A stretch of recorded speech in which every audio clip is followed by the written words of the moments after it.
اس کا ایک نام شہر المواسات بھی ہے۔ یہ ہمدردی کا مہینہ ہے۔ ہمدردی تب ہو سکتی ہے جب درد پہچانا جائے۔ ہم درد وہی ہوتا ہے جو درد سے گزرا ہو۔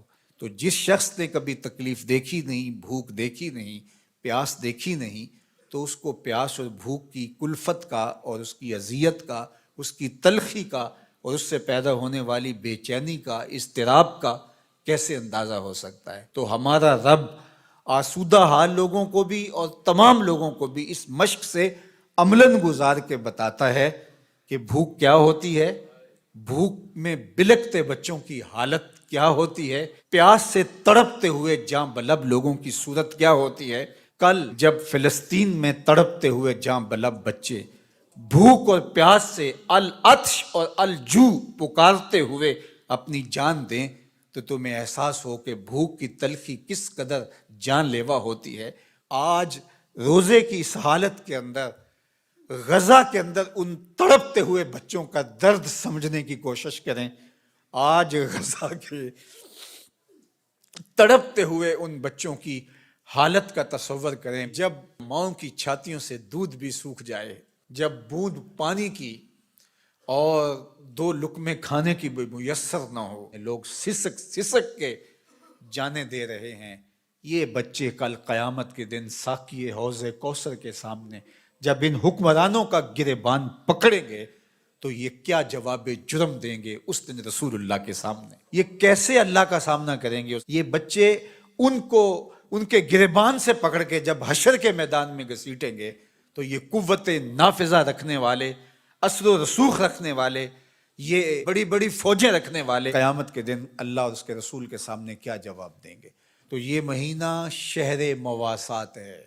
اللہ اکبر۔ اور میرے اور آپ کے آقا و مولا تو شہر مواسات کا نور بانٹنے آئے ہیں۔ خود حضور کے مبارک بطن اقدس کے اوپر پتھر بندھے ہوئے تھے اور لوگوں کی ضرورتوں کا کس طرح خیال رکھتے۔ سیدہ زہرا پاک سلام اللہ علیہا چکی پیستے پیستے ہاتھ میں چھالے پڑ جاتے ہیں اور حضور علیہ السلام کی خدمت میں کچھ غلام اور کچھ لونڈیاں کسی غزوے سے کثیر تعداد میں آئی تھیں، تو اس غرض سے حاضر ہوتی ہیں کہ ایک غلام یا ایک لونڈی عطا کر دی جائے، کام کاج میں ہماری معاونت ہو جائے۔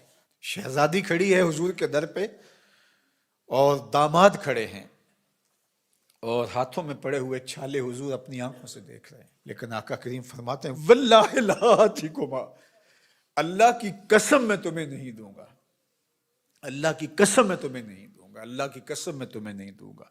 فرمایا میں تو ان غلاموں اور لونڈیوں کو بیچوں گا اور اس سے جو رقم ملے گی، جو پیسے ملیں گے، بدر اور احد کے شہیدوں کے یتیموں کی کفالت کروں گا، مدینے کے مفلوق الحال لوگوں کی، بیواؤں کی، اراملہ کی، مساکین کی، یتاماں کی کفالت کروں گا۔ اب مجھے یہ بتاؤ کہ مدینہ المنورہ میں بدر اور احد کے شہیدوں کے یتیم بچوں کا، مفلوق حال لوگوں کا، اراملہ، مساکین، یتاماں اور مدینہ کے غرباء کا حضور کو اتنا خیال ہے کہ اپنی بیٹی کے ہاتھ پہ چھالے ہیں اور حضور اپنی آنکھوں سے ملاحظہ بھی فرما رہے ہیں، لیکن کہا کہ میری شہزادی تکلیفیں سہ لے گی لیکن ان کی ضرورت مقدم ہے۔ آج غزہ کے یتیموں کے لیے گنبد خضرا میں حضور کا دل کس طرح تڑپ رہا ہوگا۔ تو سیدہ زہرا سلام اللہ علیہا کا تصور آتے ہی امت کے لیے جو ان کا درد ہے، اللہ اکبر، وہ ساتھ ہی یاد آتا ہے۔ وہ شہزادی کونین جن کا تصور آتے ہی تقدس اترنے لگتا ہے۔ آج مخدرات اسلام سیدہ زہرا سلام اللہ علیہا کی بتائی ہوئی تعریف کے مطابق اپنے پردے کی حفاظت کریں، اور یہ امت غالب تبھی ہوگی جب یہ پردے میں سمٹ جائے گی، چاہے سجدے ہیں، چاہے رکوع ہیں، قیام ہیں، اونچے اونچے مینار ہیں مسجدوں کے، بڑے عالی شان گنبد ہیں، بڑی بڑی درس گاہیں ہیں، لیکن حیا کا جوہر لٹ گیا تو سمجھ لو کہ امت اپنا وجود کھو بیٹھی ہے۔ میں آپ سب کو کہتا ہوں کہ یہ جمعے، یہ نمازیں، یہ روزے، یہ رسمی طور پہ نہیں ہیں. ہمیں اب عملی طور پہ ایک اسلامی معاشرت کو تشکیل دینا ہوگا. ہمیں رویتاً اپنے آپ کو تبدیل کرنا ہوگا. میری آواز میری مائیں، میری بہنیں، میری بیٹیاں سن رہی ہیں. آپ کے نازک کندھوں کے اوپر یہ ذمہ داری ہے کہ آپ نے قوم سازی کا عمل کرنا ہے. آپ کی آغوش میں پلنے والی نسل ہی ایک صالح اور پاکیزہ نسل ہوگی. تو نہ دانی کہ سوزے کراتے تو دیگر گوں کر تقدیر عمر را.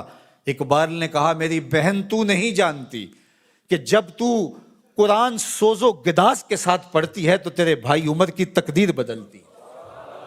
اور پھر کہا بطول باش و پنہا شو ازی اثر کہ در آغوش شبیر بگیری. اور اگر تو ماں بن کے قرآن پڑھتی ہے تو بیٹا نیزے کی نوک پہ قرآن سناتا ہے. آج امت مسلمہ کی بیٹیوں کو سیدہ پاک سلام اللہ علیہا کے اسوہ کو اپنے اندر اتارنا ہوگا. اسلام کوئی مشکل دین نہیں ہے، سادہ سادہ عام فہم دین ہے. ہماری فطرت کے مطابق ہمارے رب نے یہ دین ڈیزائن کیا ہے. اس دین کے مطابق اپنی زندگی گزاریں. میری مائیں بہنیں پردے میں سمٹ جائیں، اپنی اولاد کو قرآن کی لوریاں دیں. کوئی دن نہ ہو، کوئی رات نہ ہو کہ ہمارے گھر قرآن نہ کھلے. قرآن کی تلاوت سے ہمارے گھروں کا ماحول معطر رہے، ہماری آنکھوں میں پاکیزگی آ جائے، عفت اور پاک دامنی ہمارا شعار ہو. وہ غلیظ نگاہیں، وہ گندی اور مکروہ نگاہیں جو غیر محارم کو دیکھتی ہیں، قیامت کے دن آتش دوزخ میں جلائی جائیں گی. ان کے اندر آگ جہنم کی بھر دی جائے گی. وہ تقدس مآب آنکھیں جو حیا کا جوہر رکھتی ہیں، انہیں عبادات کی لذت نصیب ہوتی ہے. تو اس لیے ہمیں شرم و حیا کا جوہر پیدا کرنا ہے. خاتون سمٹ جائے پردے میں، مت مغرب کی نقالی کرے. اور یہ جو نئے نئے فتنے نمودار ہو رہے ہیں اور نئے نئے رنگ اور آہنگ پیدا ہو رہے ہیں، نئی نئی دلیلیں تراشی جا رہی ہیں اور طرح طرح کے مفکرین آ کر کے پردے کو بوجھ قرار دے رہے ہیں، ان کی بات چھوڑیں اور قرآن کی طرف آئیں. قرآن کہتا ہے یدنینا فی جلابیبہن کہ وہ اپنی اوڑھنیاں اوڑھ کے رکھیں. قرآن کہتا ہے کہ ولا تخضعن بالقول کہ جب غیر مرد سے بامر مجبوری بات کرنی پڑ بھی جائے تو تمہاری آواز میں، لہجے میں نرمی نہیں ہونی چاہیے کہ دل کا کوئی روگئی اس نرمی سے تمہاری طرف مائل نہ ہو جائے. تمہارے لہجے میں کرختگی ہونی چاہیے. وہ اسلام، وہ دین آج ہم نے اپنی روحوں میں جذب کرنا ہے.